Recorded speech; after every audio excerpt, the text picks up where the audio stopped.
The following is from the Apocrypha, the hidden writings of the Tribunal Temple. It is a scholarly retelling of a tradition transmitted through the Ashlanders concerning the battle at Red Mountain and subsequent events. The Ashlanders associate this tale with the telling of Alandro Sul, a shield companion of Nerevar who came to live among the Ashlanders after the death of Nerevar and during the ascension of the Tribunal. There are many variant treatments of this story, but the primary elements are consistent throughout the tradition. The murder of Nerevar, the tragic fate of Dagoth-Ur, and the profane source of the Tribunal's divine power are denied by temple doctrine as ignorant Ashlander superstition, and not widely known among civilized Dunmer. Resdane, present-day Morrowind, was contested ground between two very different types of Mer, the Kaimer, who worshipped Daedra, and the Dwemer, who worshipped a profane and secret power. These two people warred with each other constantly until their lands were invaded by a young, vibrant, and violent alien culture, the Nords. Two heroes, one from the Kaimer and one from the Dwemer, Indril Nerevar and Dumak Dwarf Orc, made peace between their people and together ousted the alien invaders. Then these two heroes worked long and hard to maintain that peace thereafter, though their counselors thought it could not last, or, worse, that it shouldn't. Nerevar's queen and his generals, Almalexia, so the seal, Vivek, told him to claim all Resdane for his own. But Nerevar would not listen, for he remembered his friendship with Dumak. There would be only peace. Until Dagoth-Ur arrived. House Dagoth had discovered the source of the profane and secret power of the Dwemer, the legendary Heart of Lorkhan, which Dumak's people had used to make themselves immortal and beyond the measure of gods. In fact, one of their high priests, Gagranak, was building a new god so that the Dwemer could claim Resdane for their own. The Tribunal urged Nerevar again to make war on the dwarves.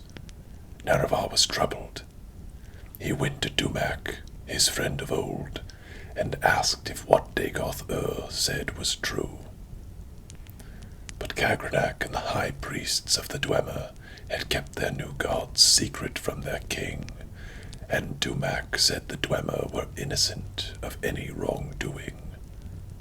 Nerevar was troubled again, and made pilgrimage to Holamayon, the sacred temple of Azura, who confirmed that all that Dagoth-Ur said was indeed true, and that the new god of the Dwemer should be destroyed for the safety of not only Resdane, but for the whole world. When Nerevar went back and told his tribunal what the goddess had said, his queen and generals felt themselves proved aright, and again counseled him to war. There were reasons that the Dwemer and Kaimer had hated each other forever. Finally, Nerevar, angered that his friend Dumak would lie to him, went back to Vardenfell. This time the Kaimer king was arrayed in arms and armor, and had his hosts around him, and he spoke harshly to Dumak Dwarf Orc, king of Red Mountain.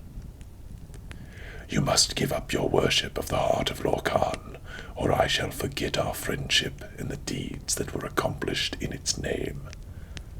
And Dumak, who still knew nothing of Gagranak's new god, but proud and protective as ever of his people, said, "We shall not relinquish that which has been our way for years beyond reckoning, just as the Kaimer will not relinquish their ties to the lords and ladies of Oblivion. And to come at my door in this way, arrayed in arms and armor, and with your hosts around you, tells me that you have already forgotten our friendship. Stand down, my sweet Nerevar, or I swear by the 15 golden tones, I shall kill you and all your people." And so the Chimer and the Dwemer went to war. The Dwemer were well defended by their fortress at Red Mountain, but the bravery and cleverness of Nerevar's queen and generals drew most of Dumac's armies out into the field and kept them there, so that Nerevar and Dagoth-Ur could make their way into the heart chamber by secret means. There Nerevar met Dumac and the Dwarf King, and they both fell from grievous wounds. Dagoth-Ur slew Kagranak and took the tools the Dwemer used to tap the power of the heart. He went to his dying lord Nerevar and asked him what to do with these tools. And Nerevar summoned Azura again, and she showed them how to use the tools to separate the power of the heart from the Dwemer people. And on the fields, the tribunal and their armies watched as the Dwemer turned into dust all around them, as their stolen immortality was taken away. Back in Red Mountain, Nerevar told Dagoth-Ur to protect the tools in the heart chamber until he returned. Dagoth-Ur said, "But shouldn't we destroy these tools at once, so that they might never be used for evil again?" But Nerevar was confused by his wounds and his sorrow, for he still loved Dumac and the Dwemer people, and so went to the fields outside of Red Mountain to confer with his queen and his generals, who had foreseen that this war would come, and whose counsel he would not ignore again. "I will ask the tribunal what we shall do with them, for they have had wisdom in the past that I had not. Stay here, Royal Dagoth-Ur, until I return." Then Nerevar told his queen and generals all that had transpired under Red Mountain, and how the Dwemer had used special tools to turn their people into immortals, and of the wondrous power of the heart of Lorkhan.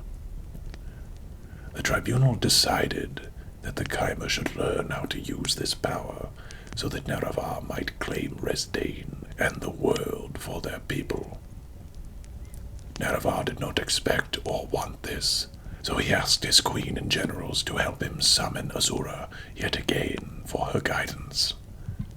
But the tribunal had become as greedy as Kagranak upon hearing of the power of the heart, and they coveted it. They made rituals as if to summon Azura as Nerevar wanted, but Almalexia used poisoned candles, and so the seal used poisoned robes, and Vivek used poisoned invocations. Nerevar was murdered. Then Azura came forth anyway, and cursed the tribunal for their foul deeds. She told them that she would use her powers over dusk and dawn to make sure Nerevar would come back and make things right again. But the tribunal laughed at her, and said that soon they would be gods themselves, and that the Chimer people would forget their old ways of worship. And Azura knew this would be true, and that it would take a long time before her power might bring Nerevar back.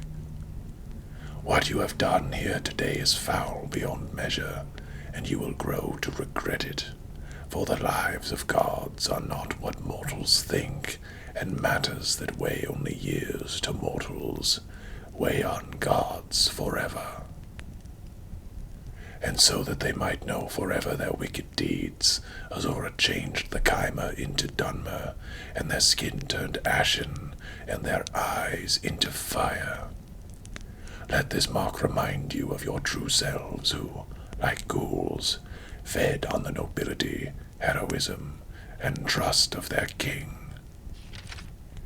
And then the tribunal went into Red Mountain and met with Dagoth-Ur.